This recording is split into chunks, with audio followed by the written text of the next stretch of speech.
Hi, everybody. Can you hear me? All right. Well, welcome, everyone. Let me go ahead and spotlight myself so you can see me. My name's Giselle. I know most of you on the call here. Thank you so much for joining our online learning community. We have come to rely on it as a source of connection and strength, and we hope you have too. And so we're really excited to kick off this month of Elul with our very own Rabbi Lerner, our executive director, who's going to be teaching us today. So with that, I think I will hand it over to him.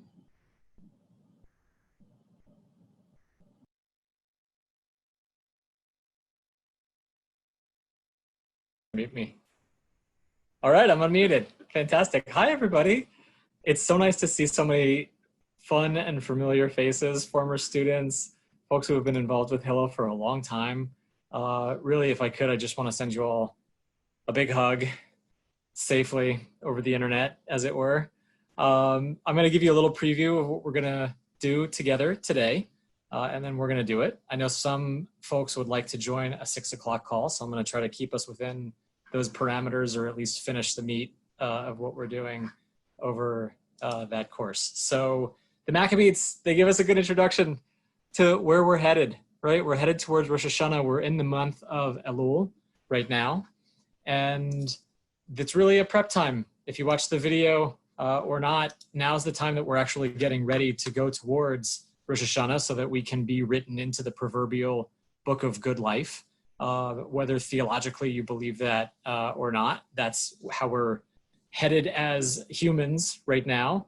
And like everything in life, that actually takes work, right? We have to put in the spiritual energy. We have to put in the introspection. Maybe we need to do some journaling, whatever it may be.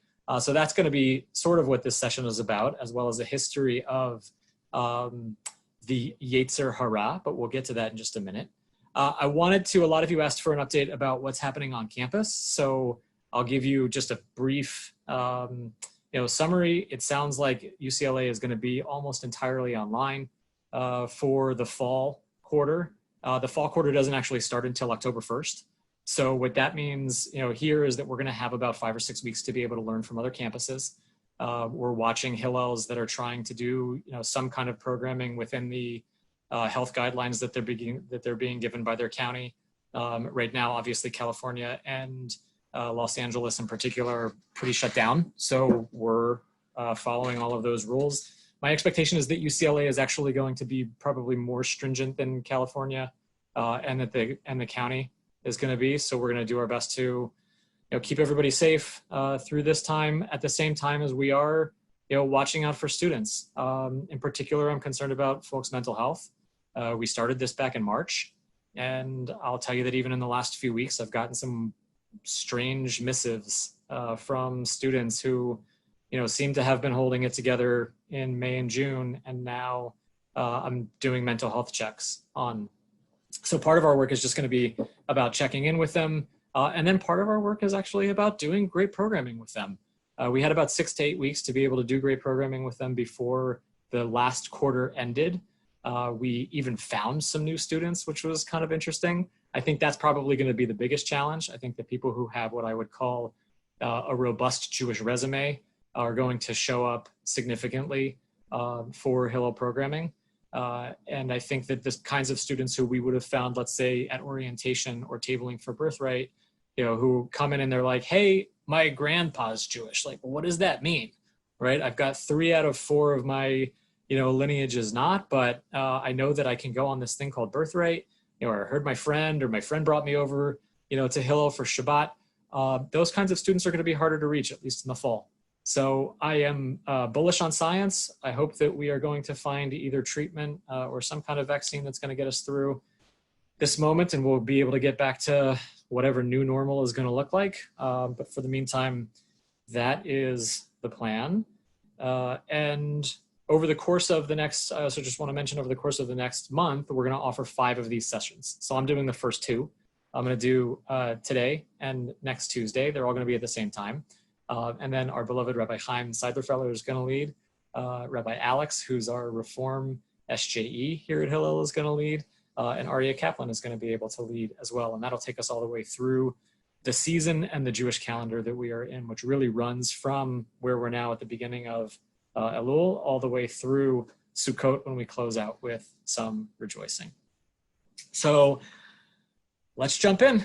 I'll tell you a story. I'm watching Star Wars right now with my daughter because it's COVID. So Gabrielle and I sit down, and they're scary for a 9-year-old. My 6-year-old comes in and she's not really so into it. My 12-year-old who's watched them all once we got Disney Plus is not joining us, but my middle is like pretty into it. And we started in production order. So we started from, Return of the Jedi, Empire Strikes Back, those, films that we're all super familiar with. And then we jumped into the prequels. So the prequels were actually the backstory before those films, and they do them in episodes. So the middle that most of you think of as the first Star Wars is actually episodes 4, 5, and 6. And then you go backwards and you watch episodes 1, 2, and 3. And the main thrust of episodes 1, 2, and 3 is learning about the story of, a spoiler alert, I'm sorry if you haven't seen them, but the story of Anakin, who's a kid at the beginning of the series, like a really beloved, smart little tinkerer, who the Force is very strong, with him. He's a pod racer. He's a great smile, has a tragic backstory. And we follow him through the series to learn about how he turns into a monster. He turns into Darth Vader by the end of the 3rd episode. And the story is very sort of human and very familiar for a Jewish way of thinking. By the way, the whole series heavily influenced by Judaism and the creator's knowledge of Judaism. And if you watch it through that lens, also super interesting. So I'm actually going to jump in and we're going to do some sources to talk about confronting the inner adversary, which is exactly what's happening with Anakin Skywalker and his journey into Darth Vader. Okay, so here we go. So what do I mean by the inner adversary? We're going to give the inner adversary a name. We're going to call it the Yetzer Hara, which we'll define in just a couple of minutes.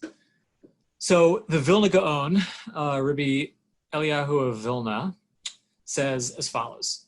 The Yetzer Hara, it doesn't try to seduce you to do something that's outright sinful. And then he uses the following example, right? He says, if you're the kind of person who keeps kosher, right, you're not going to be tempted to just go out and eat pork because that's not likely where you're really vulnerable. So your Yetzer Hara, the thing that's going to come against you, the inner adversary, it's not going to go for pork. It's going to go for really something that seems a little bit more neutral, but that isn't allowed. So in his example, he uses roasted kosher meat on Passover. On the Pesach, we're not supposed to eat things that resemble the sacrifice that we actually gave. So he says, you know what it's going to do? It's going to come and it's going to be like, oh, wouldn't it be delicious? Don't you want to have some roasted lamb on Passover? Some of you may think that that's absolutely disgusting. Others of you may be salivating right now, right? And that's one of the takeaways from this session is that actually it's highly individualistic, what we find tempting. So he says that the Yetzer Hara, it's going to take you one small step down the road, which it can do by convincing you that the first step actually is good and righteous. So if we go to the story, let's say, of Anakin, right? Anakin, largely driven by fear, but also driven by a sense of righteousness, takes one step after another step after another step until he's really a genocidal, crazy figure that we meet in episode 4. And so the Vilna Gaon teaches as follows. He says, once that Yetzer Hara has actually succeeded in the small measure, it's going to continue enticing you farther and farther down the path of transgression. Okay? So let me see for a second, just thumbs up on your screen if that feels familiar. Have you ever wound up in a place where you're thinking, I'm not sure exactly how I got here. Sometimes it's easier to picture somebody else, but really the work that we're doing right now is about us. So if you've ever had that feeling, you can thumbs up if you want to publicly. We're doing work together, or you can just sort of admit it to yourself if you would like to. Great.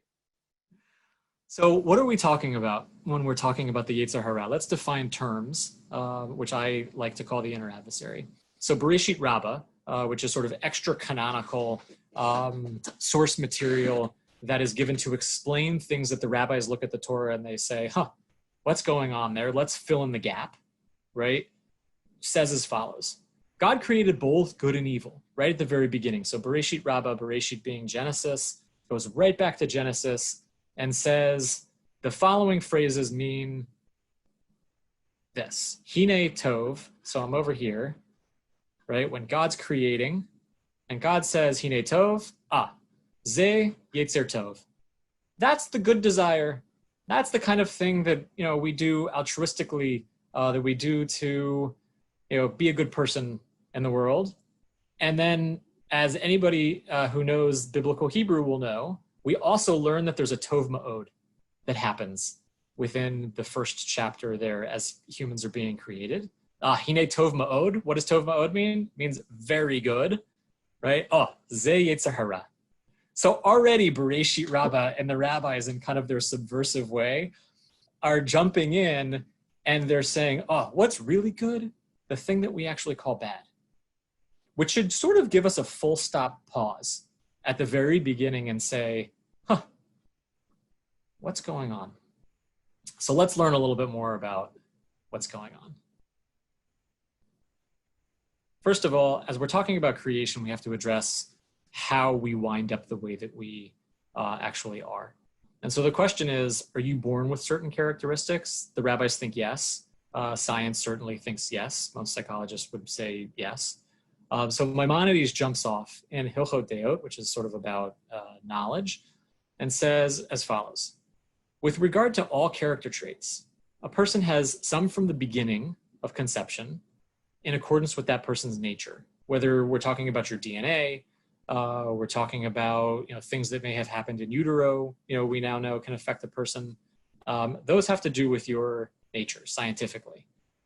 And then some traits, they're not from birth, right? What happens? We learn them from other people. We learn them from our parents. We learn them from kids who are around, or we may have come to them as a result of our own thoughts, right? We're sitting there, even as a baby, right? You can see the babies have sort of developed their own, personality. Each one of my kids significantly different by 6 months, or 12 months, in the way that they reacted to the world, in the way that they smiled, in the way that they either cuddled or didn't, right? So they're sort of coming about through their experiences and or their own thoughts. And certainly the work that we do with students, like the reason that I'm fascinated with students is that they're coming towards the end of brain development.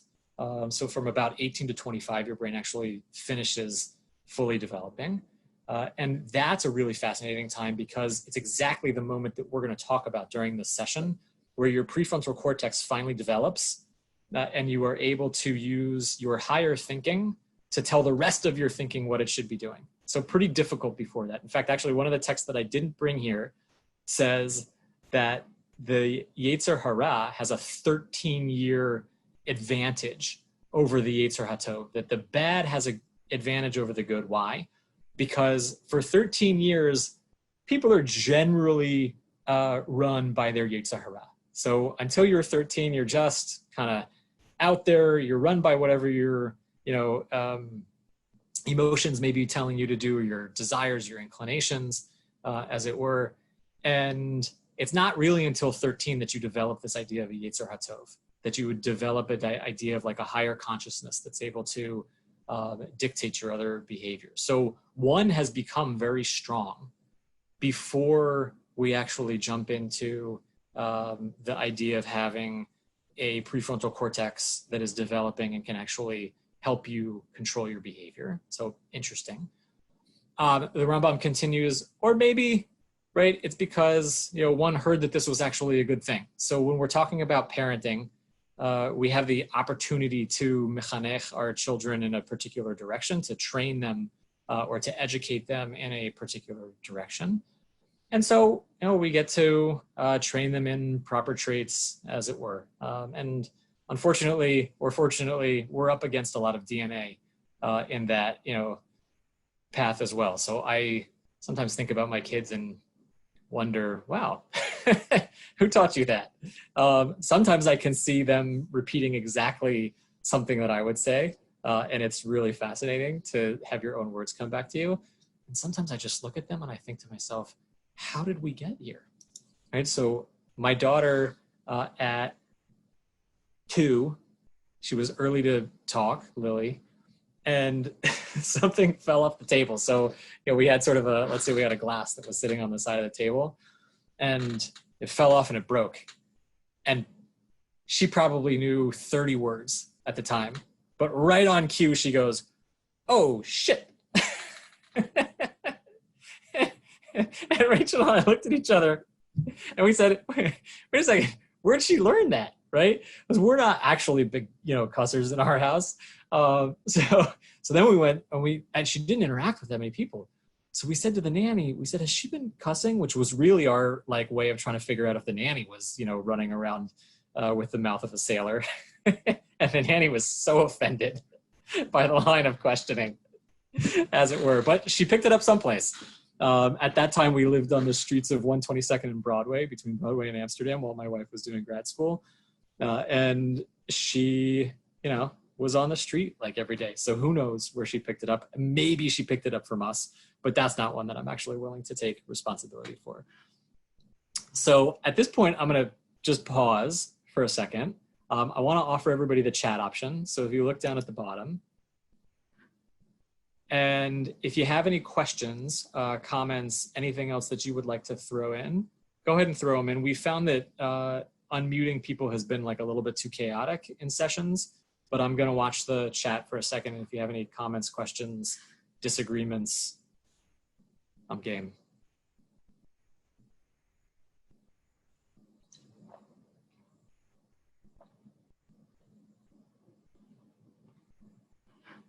And you can send them to me privately if you don't want to take responsibility.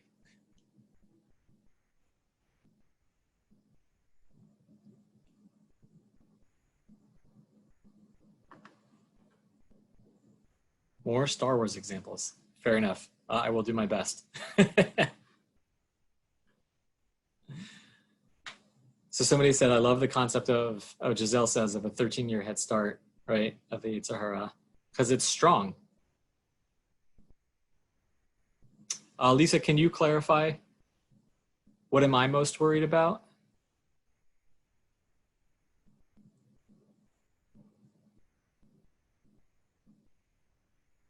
And Brooklyn says, is that 13-year advance of the Yetzer Hara the same for everyone?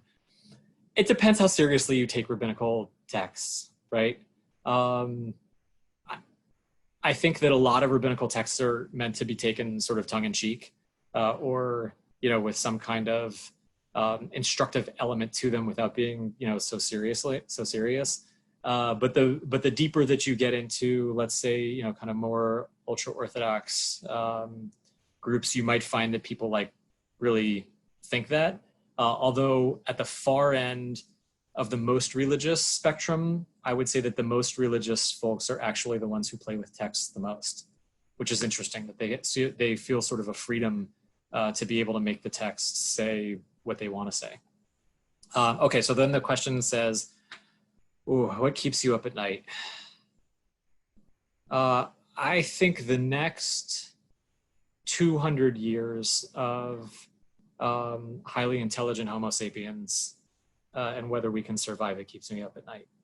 Right? We have a lot of obstacles. We're so incredible, right? We have such an opportunity to be able to do something that is amazing in the universe, right? It's taken us billions of years to be able to get here. And we are on the precipice of potentially becoming truly great and having, a breakout moment as humans. And we're also on the precipice of, potentially destroying a lot of the world, either ecologically or through fighting with one another. And so I don't think I worry about the news of the day as much as I worry about kind of that sort of long-term potential for what does the world look like for my kids and for my grandkids. In general, I'm actually optimistic about that question. I think that we do a lot. I gave a whole drush one year around the high holidays about how we ignore the things that are truly great right now. Like, we have so much going for us. And probably, hundreds of millions or billions of people would have traded their lives for the lives that we live now. We're humans, so we still complain about stuff endlessly. But I think a lot of the people who were understood by other Homo sapiens as having the best lives 100, 150, or 500 years ago would gladly change places for the lifespans that we have, for the medicine that we have, for kids who generally survive childbirth, all of those other types of things. Okay, so question, does it imply that the Yetzer Hara is inherited and we work our life to erase it? That's a great question, Martin. Let's hold on to that.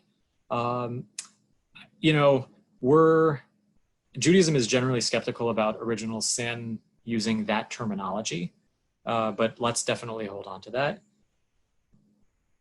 And then Brooklyn, hi Brooklyn, how you doing? Says, I'm curious about the idea of the very good, right, as Yetzer Hara. Do you think it could be due to the good? We'll get there in a second. Fantastic.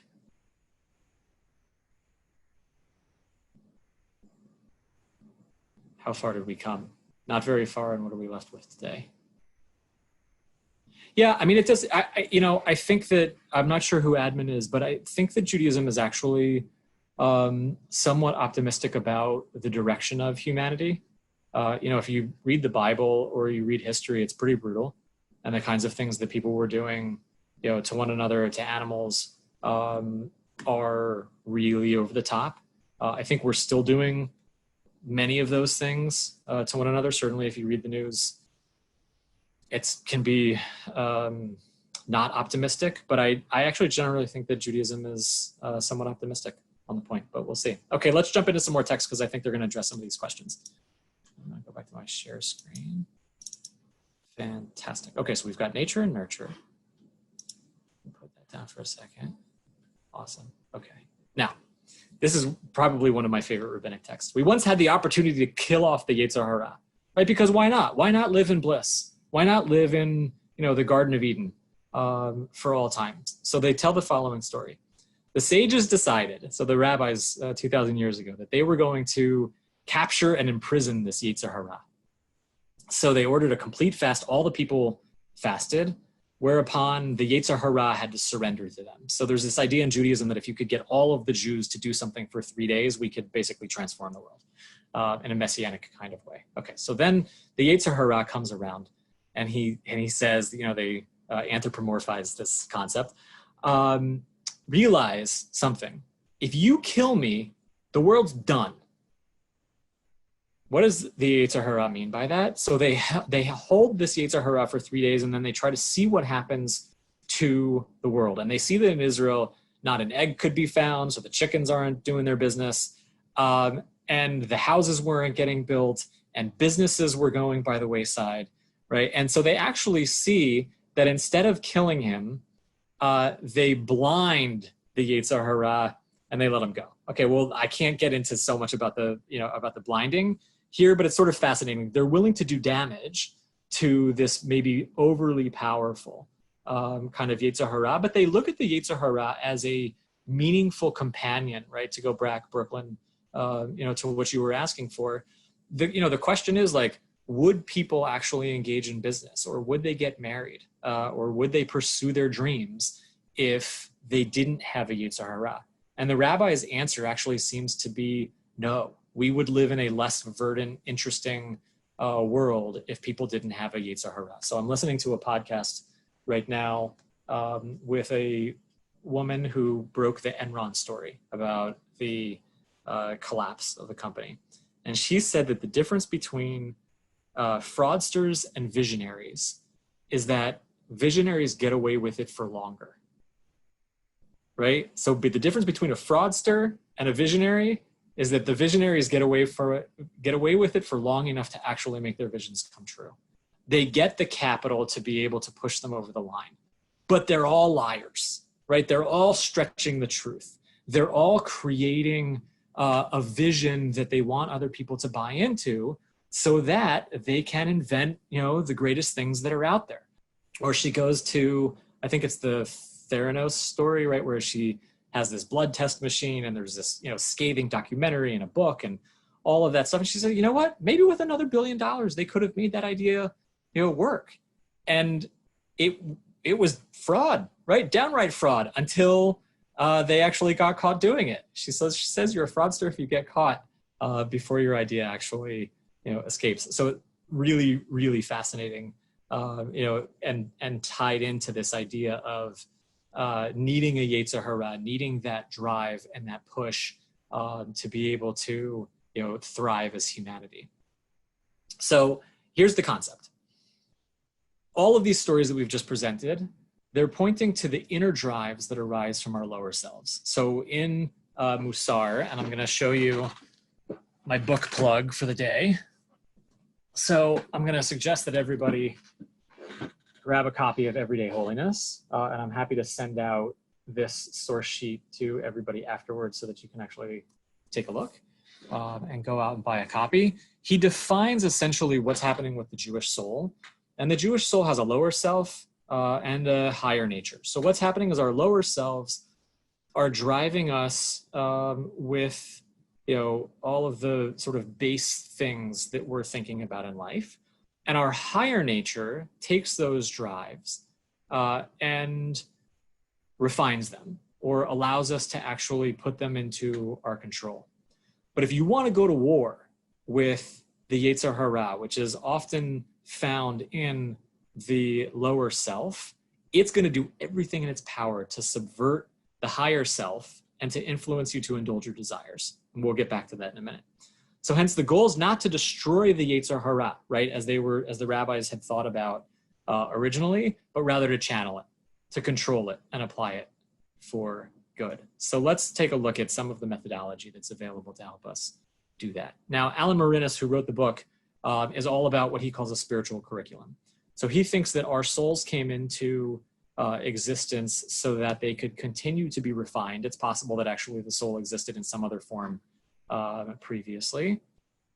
And it came into existence with a spiritual curriculum that if we follow it, we leave this life better than when we started. So the Yetzer Hara is actually a companion along that journey. And it's actually uniquely tailored just for you. So you're going to be tempted and pushed in ways that are unique to you and personally challenging for you. But this Yetzer Hara is sort of an inevitable companion. And I think that Alan Marinis actually invites us to get to know it, right, as part of us. So be that as it were, take it for what it is, and then we'll jump into how do they actually suggest working on this stuff. So some Musar teachers talk about overcoming it, right? Going to war with it, destroying it.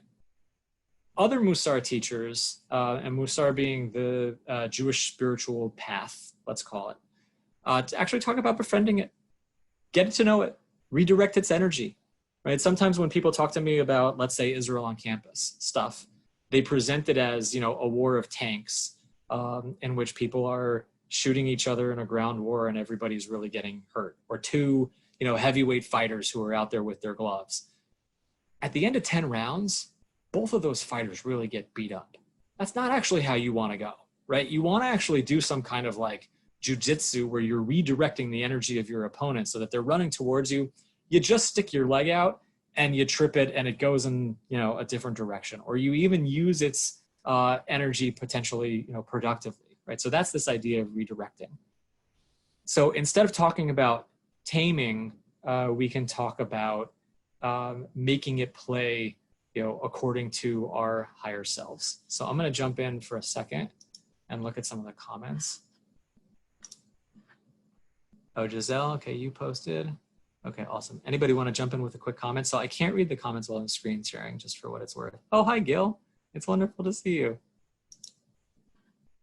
I'm sorry that I'm not giving everybody a shout out, but our former students especially, I'm really excited to see. Oh, great. Giselle, thank you for sending the book out. That's amazing. Okay, fantastic. I'm going to jump back into the sources. If you have any comments or questions, I will go backwards in just a minute into the chat so that we can take a look. Okay, now, classically, when we start talking about this time of year, most rabbis, including myself, are teaching about the Rambam and the 4 steps of repentance or tshuva. Okay, so the Rambam, first of all, the Rambam is a intellectual doctor, lives 1,000 years ago, most of his life in Egypt, probably serving the high leadership there as a physician. Also, an incredible mind, steel trap for everything that he's learned over the course of life.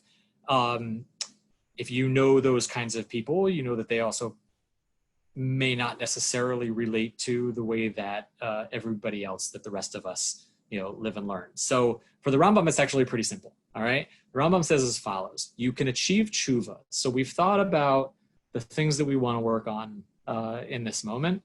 We're going to repent and return. And here's the process. Recognize it. So you actually need to do some journaling.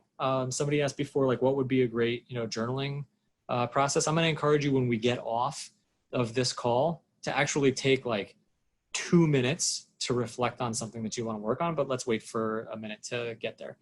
So you have to start by recognizing and then immediately stop.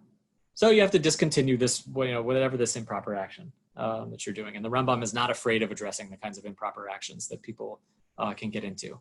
Then the Rambam wants verbal confession. Why? Because God is involved in the Rambam's version of tshuva, right? We're in relationship, at least in theory in Judaism, with a God who cares about how we behave, right? Now, I don't spend a lot of time when I'm talking about tshuva and changing behavior talking about God, because if you're motivated by God, it might help. If you're motivated by a higher power, right, in terms of being able to achieve change, it might help. Jews are also notoriously skeptical, I think myself included, about the versions of God, at least, that we have been sold, up to now. And the truth is, actually, it doesn't matter. In this particular case, like, we're talking about human behavior. And when we talk about how we change, we don't have to rely on, atheism or theism to be able to get there, right? You can change as a human being sort of without God being in the picture, but not for the Rambam. Okay, the Rambam wants you to confess. The Rambam wants you to use the sort of vidui, if you think about our chest pounding that we're going to do on Yom Kippur as we confess our sins and all of the random sins of the Jewish people, that's about repairing our relationship with God. And in the Rambam's mind, he doesn't just want that to be about God. Actually, we're doing it for an intellectual purpose. So at the end of number 2 here, we're giving that action a concrete form in our own mind so that we can get to step 3, which is regret. Right? We have to actually look at the action and say, I regret behaving in that way. I'm going to evaluate the negative impact that it may have had on me or that it had on other people. And I'm going to make restitution with another person. So you can't actually, in Judaism, you can't go to God and ask for forgiveness that you did to somebody else, right? If you stole from somebody else, you have to make it up to them. If you hurt somebody else, you have to try to make it up to them, right? So the human to human stuff, we seek reconciliation, we seek restitution, where it's possible. And then we determine to never repeat the action. So says the Rambam. You follow my 4 steps, you're good. Okay. Let's pause there, because thematically, we're going to jump into something else in just a second. And I'm going to go to the comments and see if you want to jump in. We can chat about some stuff.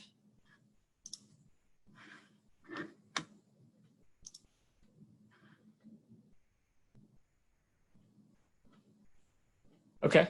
So Tevya, the fiddler, is right. We can be in God. We can be in constant contact with God. Amazing. Actually, the Rambam says that our problem and the reason that we're probably disconnected from God is that we have the potential to be in constant conversation with God, and then we're like squirrel, right? We kind of look all over the place and we're distracted by life, but fair enough, right? We could be in constant dialogue. Oh, good question. Who do you confess to, right? It sounds very Catholic, which I hear, right? Like, what does that mean, confession? Right? We're going to go and confession for the Rambam actually means that you're going to verbalize it, and you're going to verbalize it to whatever we call the higher power or God, or anything else that we conceptualize of, but there's sort of a confession to the universe that, you know, that happens, or to God who has expectations, right? When we think about God in the classic form, God is like a parent, and God is disappointed in us and jealous when we, you know, go on paths that aren't the way that we were supposed to, you know, the directions that we were supposed to go. And we owe, in that framework, we owe God our lives, right? And when you disobey, it does sound very Christian, you know, as I'm sort of describing it, when we talk about obedience and we talk about, you know, God and as a target for confession. But yeah, we're talking to God, and sometimes that's weird for people, and I hear that. Yeah, totally. The never repeating. That's the hardest part of the work. We're gonna get there, right? To commit to never do it again. Oh, that's interesting, Rachel. Actually, if you commit to never doing it again, it's like trying to eliminate the Yetzer Hara. I got to think about that. That's interesting. So yeah, it's like redirection versus going head to head, right? Versus going to war, and the war is about destroying. Or maybe we're dancing. Beautiful.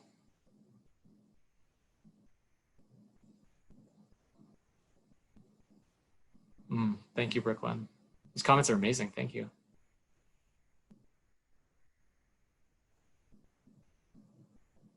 Yeah, and Talmud Torah Keneged Kulam. So the idea that we can use Torah to actually inform our lives, or maybe even to be Keneged. So the word Keneged there is very interesting. We every morning say that learning Torah informs our lives, or learning Torah even contradicts and helps us to fight against our, you know, sort of lower selves and the way that it would be. The word Keneged is particularly interesting when we think about the relationship between the partners, you know, between Adam and Eve right at the very beginning. So Eve, as a, you know, sort of separation coming out of the original Adam, the original creation, is supposed to be sort of a helpmate, is the way that they translate it. And Rashi immediately jumps in and says, you know, yeah, if you guys are good to each other and you're doing the right thing, then you will be helping one another and growing together. And if not, you will be Keneged. You will be against one another. So it's sort of fascinating. But can be an accompaniment, or can be a head-to-head. Great, amazing, thank you. Okay, feel free to talk to each other as we're going, and I will try to catch up with the chats when I come back. So I'm going to go back to share my screen. Well, let's finish some sources together. Okay, now the challenge with the Ramban is that I don't really know what to do with this.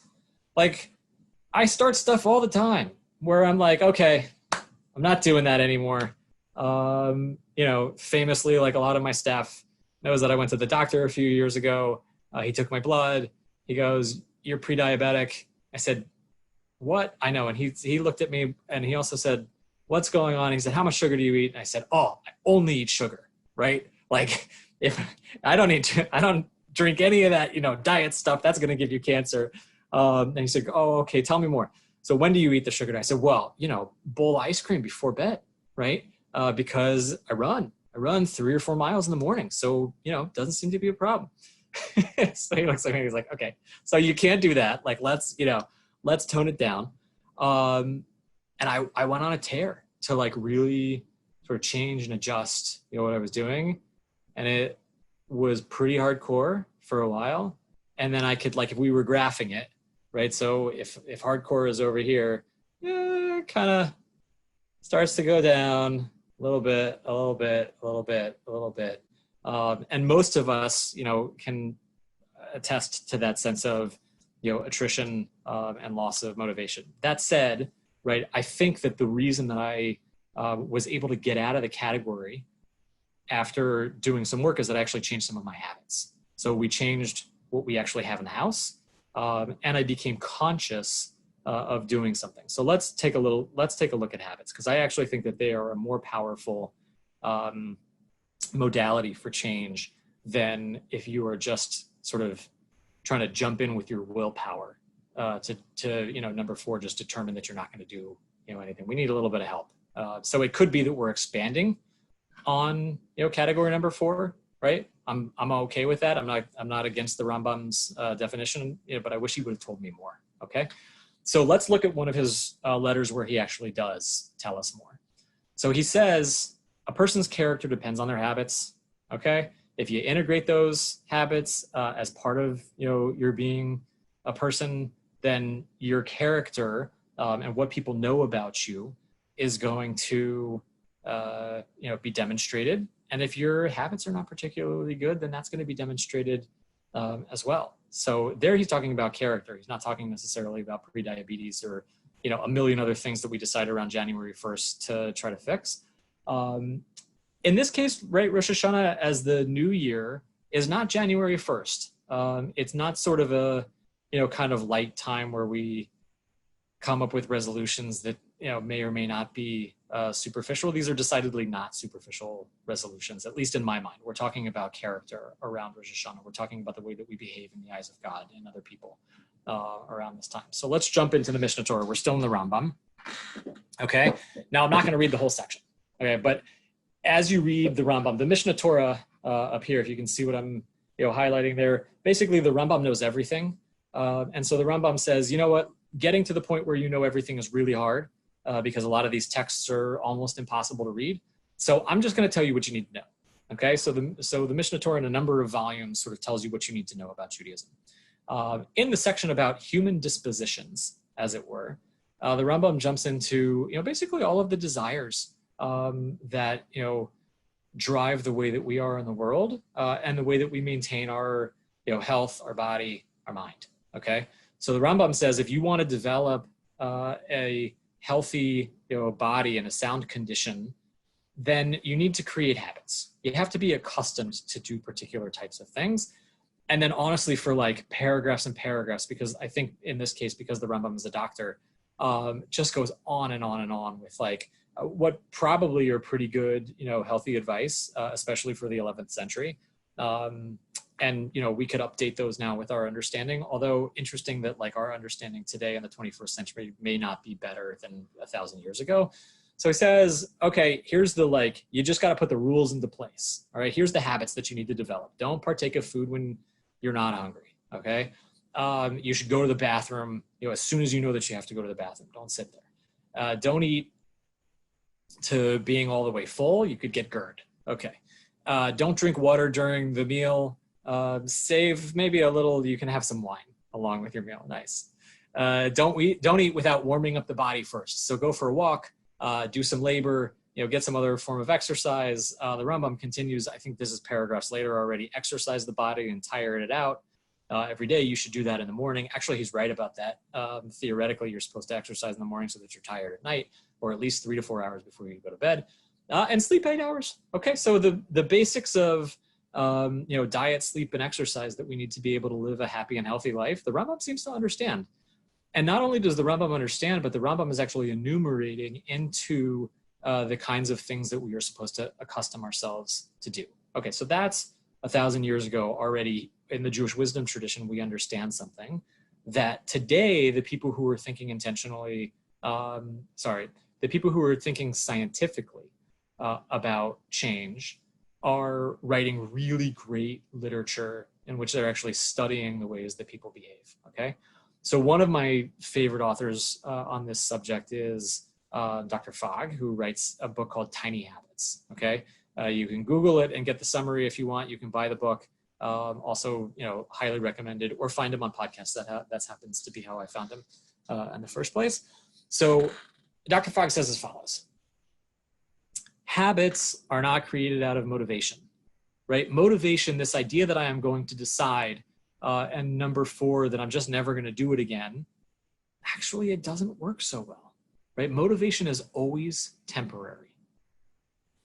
So what we're really looking for is a way to do our habits, whether we're motivated or not, right? So he actually talks about his refrigerator. They changed the name of the refrigerator to be like the eating machine, or something. And Dan Ariely, who's a famous behavioral scientist, Israeli, also has done the same thing with the refrigerator. All of their refrigerators open in such a way that the vegetables are right in front of them.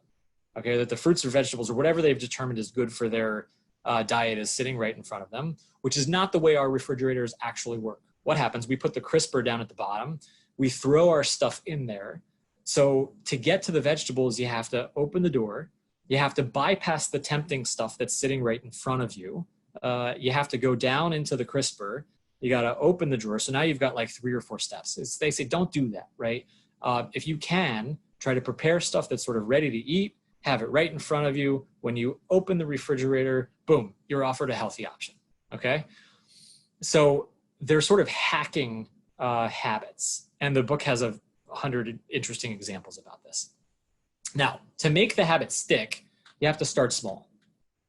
Not this big, like, you can see somebody who I was really struggling with. I don't want to guess at what they were struggling with. Somebody really struggling with something. They decide they're going to stop, cold turkey, right? And they're going to stop it entirely. The behavioral folks, the scientists, will say, actually, you should start small and then slowly increase. And the starting small is like really comical, okay? So to start small, what do we do? We're looking for behaviors that we do at least once a day. We want it to take less than 30 seconds, right?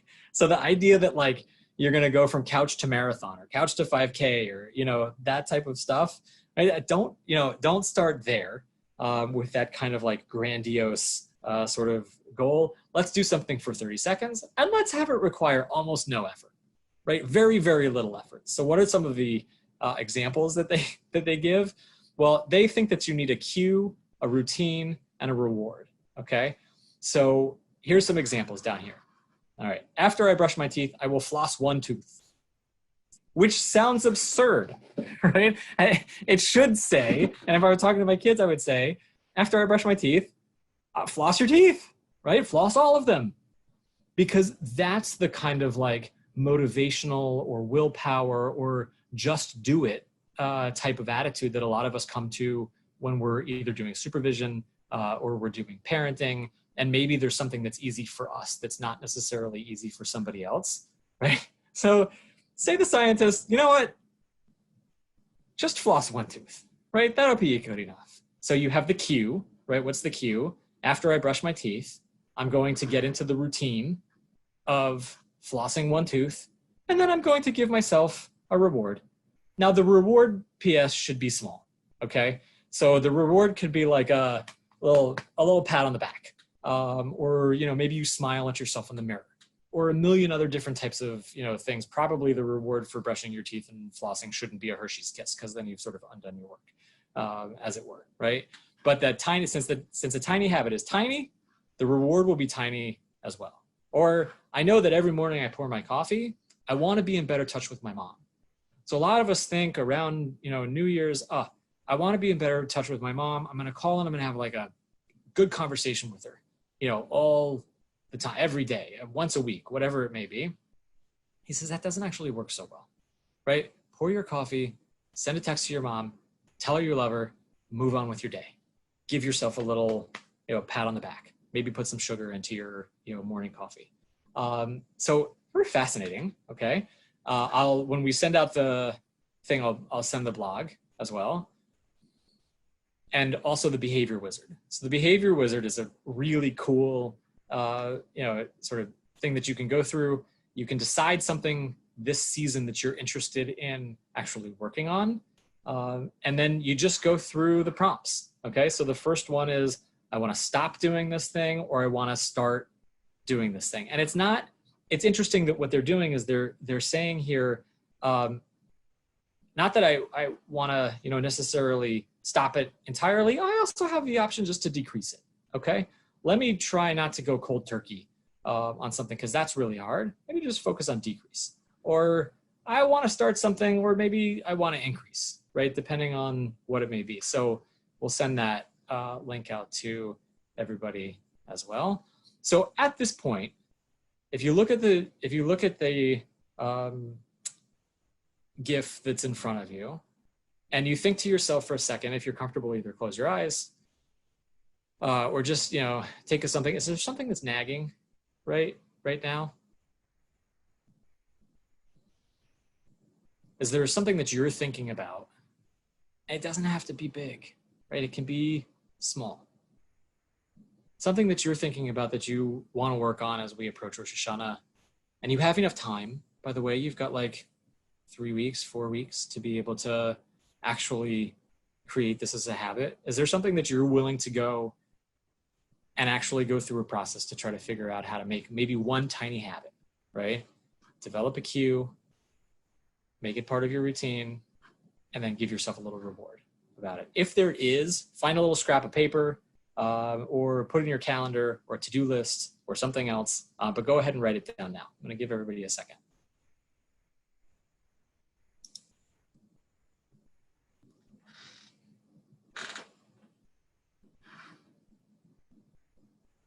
And don't be tempted to write down like 4 things, right? Try for 1.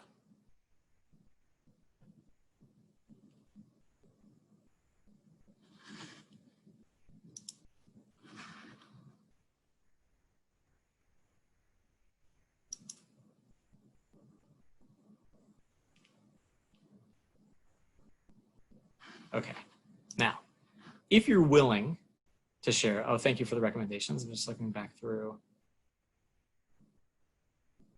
some of the comments. Yeah, great, Gil. Also Power of Habit, like it a lot. If you were willing to share with the group, with everyone, write down what it is that you want to work on. Just share it in the chat with everybody. Or if you want to share it with somebody else who you know on the chat, you could do that too. It's a sort of form of group sharing, maybe accountability light.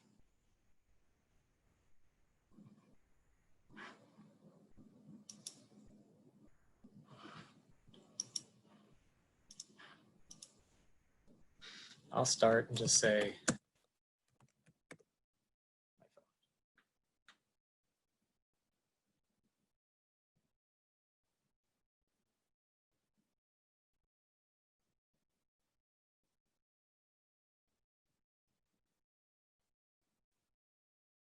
beautiful.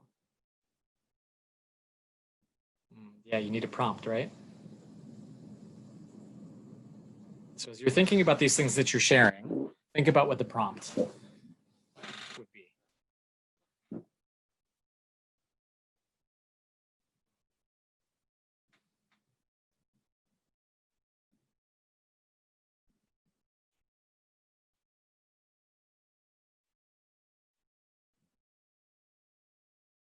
I like that, Rachel. Thank you.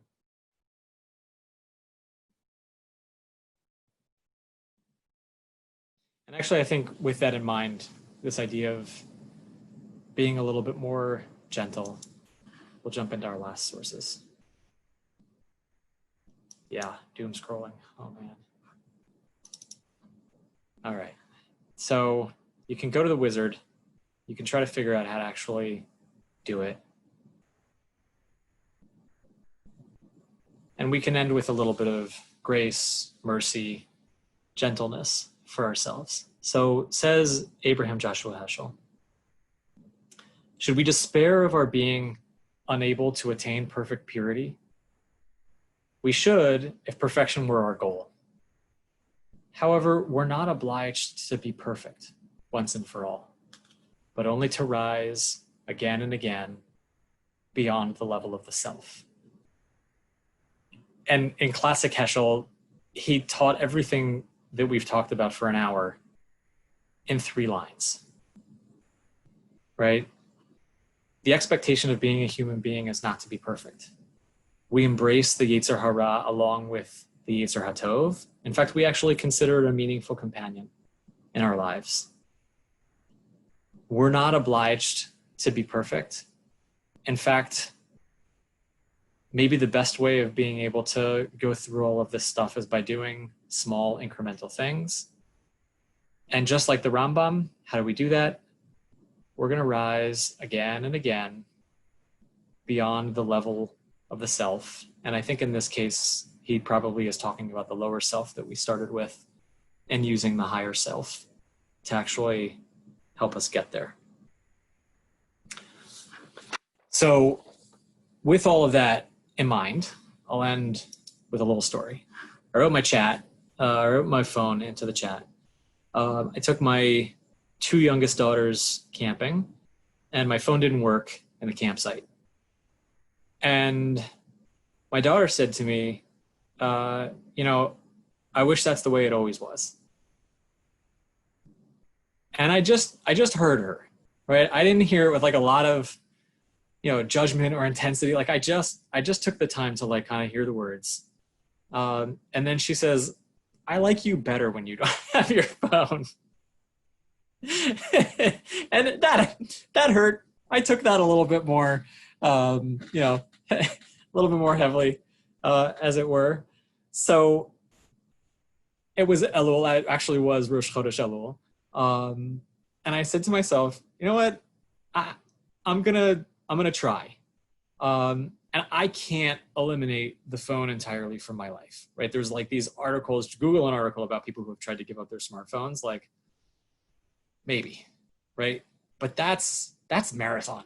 That's like Ironman, level right there, right? But what I can do is I can develop a cue. So when I walk in the front door, I will establish the habit of going and charging my phone in my bedroom on my nightstand, which is on the far side of the house, with the ringer on, so that if anybody really needs my attention and they're actually calling my phone in the emergency, I will hear it on the other side of the house.